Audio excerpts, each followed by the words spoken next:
नमस्कार, आपका स्वागत है इंडिया पब्लिक खबर में और मैं हूं अर्जिता मिश्रा।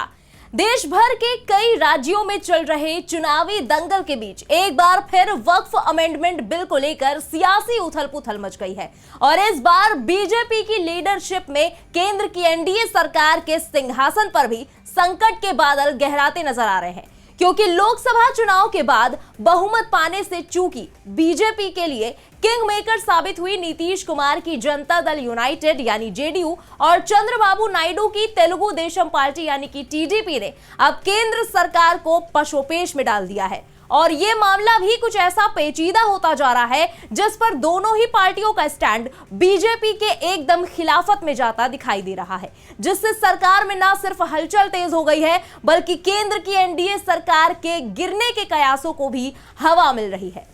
वक्फ संशोधन बिल को लेकर छिड़ी महाभारत के बीच अब केंद्र की सत्ता में काबिज बीजेपी के नेतृत्व वाली एनडीए सरकार पर खतरा मंडराने लगा है और इसके संकेत भी साफ तौर पर मिलने शुरू हो गए हैं, जिससे बीजेपी की नींद और होश फिलहाल दोनों उड़े हुए हैं। सवाल उठ रहे हैं कि क्या जिस बात का दावा इंडिया गठबंधन ने एनडीए की सरकार बनते वक्त किया था कि टीडीपी और जेडीयू की बैसाखी पर टिकी ये सरकार जल्द ही गिर भी जाएगी, वो दावे अब हकीकत में तब्दील होने की भूमिका रची जाने लगी है।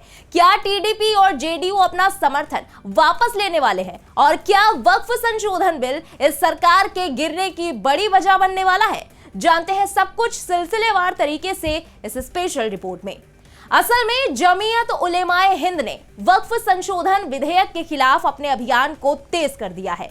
जमीयत ने टीडीपी के चंद्रबाबू नायडू और जनता दल यूनाइटेड के नीतीश कुमार से इस मामले में मुसलमानों की भावनाओं पर ध्यान देने की गुजारिश की है। जमीयत ने कहा कि एनडीए में शामिल जो दल खुद को धर्मनिरपेक्ष बताते हैं, उन्हें इस खतरनाक विधेयक के समर्थन से दूर रहना चाहिए।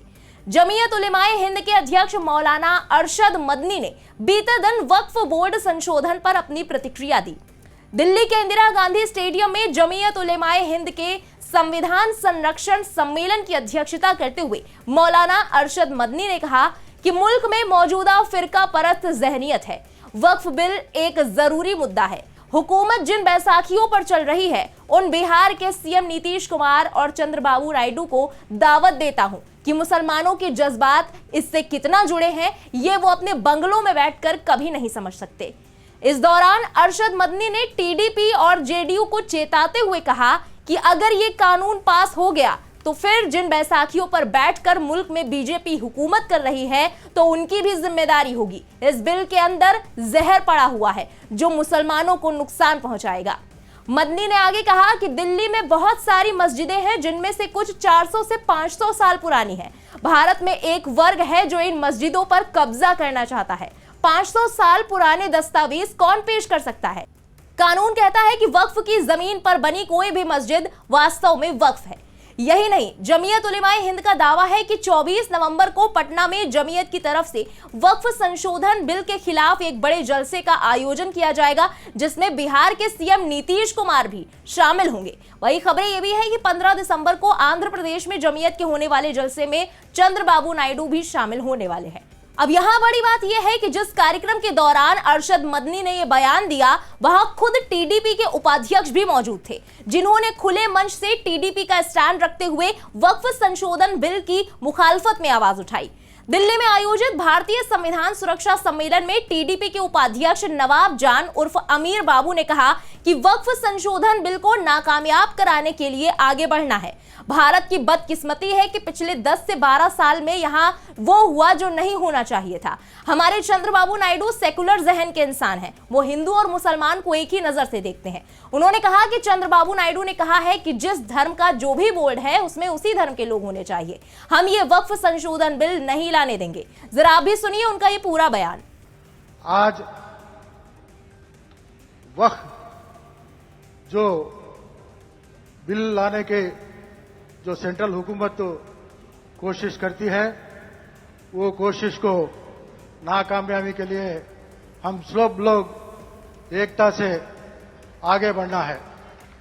हम किसी बात का भी बर्दाश्त करते हैं, लेकिन हमारा ये शरीर देह टुकड़े हुए तो भी हमें बर्दाश्त करेंगे, लेकिन ये देश के एकता को कोई भी तोड़ने की कोशिश करे तो आखिर को हमें जान देने को भी कुर्बान नहीं बोल के इस मस्जिद से मैं सेंट्रल हुकूमत को बोल रहा हूं। वहीं इससे पहले all India Muslim personal law board ने भी कहा था कि वक्फ संशोधन बिल बहुत ही खतरनाक है। वक्फ कानून में तब्दीली की कोशिश हो रही है। मस्जिद, कब्रिस्तान, मदरसे सब खतरे में पड़ जाएंगे। AIM-PLB ने कहा कि नमाज रोजा की तरह वक्फ भी इबादत है। पर्सनल लॉ बोर्ड ने कहा था कि JPC ने इस मुद्दे पर जनता की राय मांगी थी। मुस्लिम पर्सनल लॉ बोर्ड के महासचिव मौलाना मोहम्मद फजलुर रहीम मुजद्दीदी ने कहा था कि इससे पहले वक्फ बोर्ड के लिए लाए गए सभी संशोधनों का उद्देश्य इसे मजबूत करना था। हम जानते हैं कि मौजूदा विधेयक वक्फ बोर्ड को कमजोर करेगा। यही वजह है कि हम इन संशोधनों को स्वीकार नहीं कर रहे। वो ये भी तय करेंगे कि इस मामले को कानूनी रूप से कैसे निपटाया जाए। हम आग्रह करते हैं कि इस मुद्दे पर ध्यान दिया जाए और इस बात पर विचार किया जाए कि मुसलमान क्या चाहते हैं। दूसरी तरफ केंद्रीय मंत्री और बीजेपी के दिग्गज नेता गिरिराज सिंह ने वक्फ बिल पर छिड़े बवाल को लेकर न सिर्फ वक्फ बोर्ड पर निशाना साधा बल्कि राहुल गांधी को भी जमकर घेरा। गिरिराज सिंह ने कहा कि वक्फ बोर्ड अघोषित जमीन कब्जा करने का माफिया है, लैंड माफिया है। बिहार के पटना के बगल में एक गांव है जहां बरसों से हिंदू लोग रह रहे हैं। ऐसे कई गांव हैं जहां जिन पर वो दावा ठोक रहे हैं। हंसी तो तब आती है जब ये संसद को भी कह देते हैं कि ये वक्फ बोर्ड की जमीन है। पता नहीं ये कब कह दें कि संसद से लेकर पूरा देश वक्फ बोर्ड की जमीन पर ही है। मुझे तो ताज्जुब होता है कि वक्फ बोर्ड के बहाने कांग्रेस एक साजिश रच रही है। इसके आगे गिरिराज सिंह ने राहुल गांधी पर वक्फ के बहाने देश में गृह युद्ध कराने का आरोप लगाते हुए और क्या कुछ कहा, आप भी देखिए। देश में जब बांग्लादेश की घटना घटी थी, हिंदुओं पे अत्याचार हुए थे, उस समय कांग्रेस के नेताओं ने कहा था, सलमान खुर्शीद ने कहा था और भी कई नेताओं ने कहा था कि भारत में भी बांग्लादेश की तरह होगा। मुझे लगता है वक्फ बोर्ड के नाम पर ये भारत में राहुल गांधी गृह युद्ध करवाना चाहते हैं और गृह युद्ध करवाने के लिए नए नए टूल किट बना रहे हैं। और ये लेकिन ध्यान रखें, ये कांग्रेस के कुकृत्य राहुल गांधी का ये सपना पूरा नहीं होगा, क्योंकि भारत के युवा जग चुके हैं। आपको याद दिला दें कि संसदीय कार्य और अल्पसंख्यक मामलों के मंत्री किरण रिजिजू ने लोकसभा में वक्फ बिल 2024 पेश किया था। सरकार द्वारा इस बिल को लागू करते हुए यह कहा गया कि यह संशोधन बिल मुसलमानों के हित में है, लेकिन कांग्रेस समेत कई विपक्षी दलों ने इसका विरोध किया। इसके बाद सरकार ने वक्फ संशोधन विधेयक के लिए जगदंबिका पाल के नेतृत्व में संयुक्त संसदीय समिति यानी कि JPC का गठन किया। JPC में लोकसभा से 21 और राज्यसभा से 10 सदस्यों को हिस्सा बनाया गया। खबरों के मुताबिक वक्फ संशोधन बिल पर बनी इस JPC को अब तक ईमेल के जरिए 90 लाख से भी ज्यादा सुझाव मिल चुके हैं। साथ ही करीब 70 या 80 बॉक्स से लिखित सुझाव भी मिले हैं। हालांकि बिल के मद्देनजर अब तक JPC की कई बैठकें हो चुकी हैं, लेकिन मामला सुलझता होता हुआ दिखाई नहीं दे रहा। वहीं JPC नवंबर के आखिरी हफ्ते तक अपनी रिपोर्ट तैयार कर संसद के शीतकालीन सत्र में टेबल कर देगी।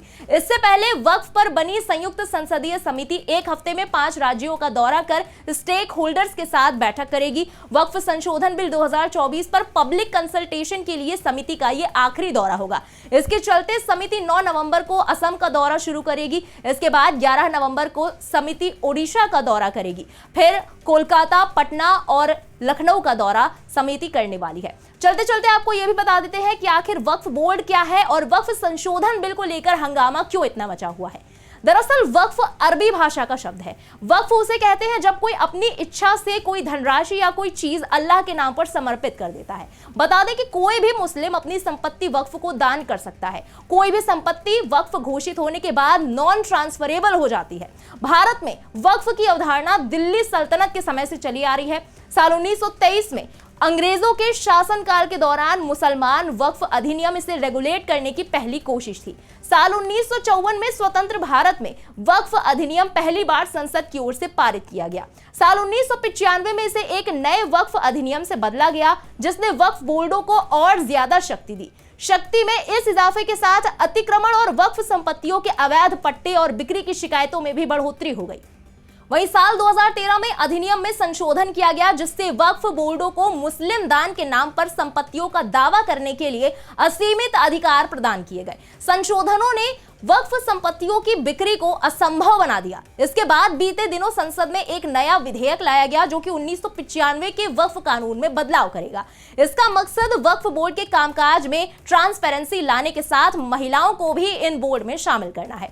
सरकार के अनुसार मुस्लिम समुदाय के भीतर से उठ रही मांगों को देखते हुए ही यह कदम उठाया जा रहा है। बड़ी बात यह है कि रेलवे और रक्षा विभाग के बाद वक्फ बोर्ड कथित तौर पर भारत में तीसरा सबसे बड़ा भूमि धारक है।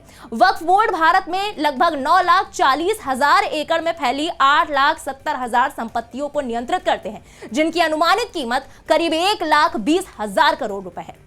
बहरहाल, एक तरफ जहां बीजेपी की लीडरशिप वाली केंद्र सरकार वक्फ बिल को कानून बनाने की तैयारी में है, तो वहीं एनडीए सरकार बनाने में एक अहम साथी तेलुगु देशम पार्टी यानी कि टीडीपी अब बीजेपी की टेंशन बढ़ाती दिख रही है। टीडीपी के उपाध्यक्ष नवाब जान उर्फ अमीर बाबू के बयान के बाद से चर्चा होने लगी है कि बीजेपी का अब इस पर क्या स्टैंड होगा। टीडीपी उपाध्यक्ष नवाब जान के बयान से देश की सियासत गर्मा सकती है। केंद्र की पीएम मोदी की सरकार को टीडीपी का समर्थन हासिल है। ऐसे में इस सिचुएशन में कुछ भी हो सकता है। अब देखना है कि क्या टीडीपी और जेडीयू जमीयत की अपील पर क्या कदम उठाते हैं। हालांकि टीडीपी उपाध्यक्ष के बयान के बाद से इस विधेयक के पारित होने को लेकर सवाल उठने शुरू हो गए हैं, तो वहीं अब हर किसी की नजर जेडीयू चीफ नीतीश कुमार के भी अगले कदम पर टिकी हुई है। फिलहाल इस पूरी खबर पर आपका क्या कहना है, कमेंट में लिखकर अपनी राय जरूर बताएं। देश और दुनिया की बाकी खबरों के लिए बने रहें इंडिया पब्लिक खबर के साथ। हमारे यूट्यूब चैनल को सब्सक्राइब करें, बेल आइकन दबाना बिल्कुल ना भूलें।